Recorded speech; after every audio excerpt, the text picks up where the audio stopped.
ডুমডুমাৰ পৰা ওলাই আহি আমি আগবাঢ়ি গলো শদিয়াৰ দিশে। এই যে চাহ ফেক্টৰীটো দেখিলে, এই ফেক্টৰীটো ব্ৰিটিছৰ দিনৰ। জানিবলৈ পোৱা মতে এই ফেক্টৰীটো ভাৰতৰ আটাইতকৈ ডাঙৰ চাহপাতৰ ফেক্টৰী, বিশাকপি চাহ ফেক্টৰী। কেঁচা চাহপাতৰ গোন্ধলৈ অৱশেষত গৈ পালোগৈ আমাৰ গন্তব্য স্থান, ভাৰতবৰ্ষৰ আটাইতকৈ দীঘল দলং ডক্টৰ ভূপেন হাজৰিকা সেতু।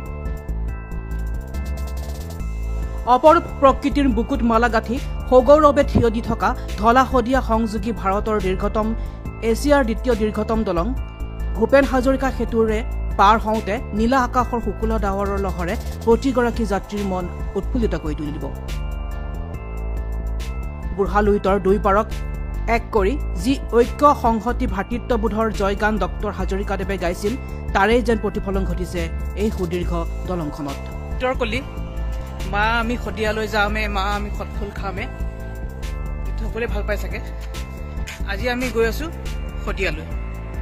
শদিয়া যাওঁতে পাই যায় ধলা শদিয়া ব্ৰিজ, সকলোৱে গম পায়। এতিয়া ব্ৰিজখন দেখুৱাম বাৰু। ডক্টৰ ভূপেন হাজৰিকা সেতুলৈ স্বাগতম জনাইছে এনেকৈ।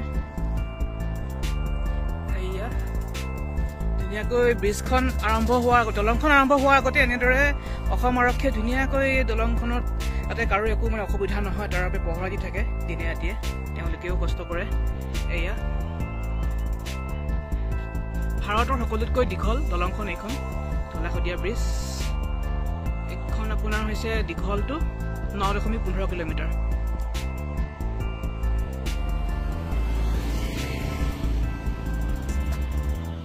ধুনীয়াকৈ অসম আৰক্ষীয়ে থাকে, ইয়াত পহৰা দি থাকে তেওঁলোকে। ইয়াত ধুনীয়াকৈ লিখা আছে আপোনাৰ হিন্দী, ইংৰাজী আৰু অসমীয়াত।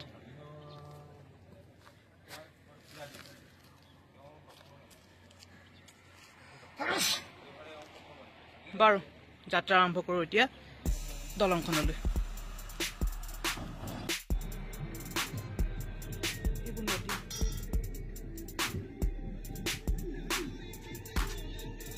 কি ধুনীয়া পৰিৱেশ, সেইফালে মানুহে বনভোজ খাই আছে, চব নৈ পাৰত। কি ধুনীয়া লাগিছে দৃশ্য।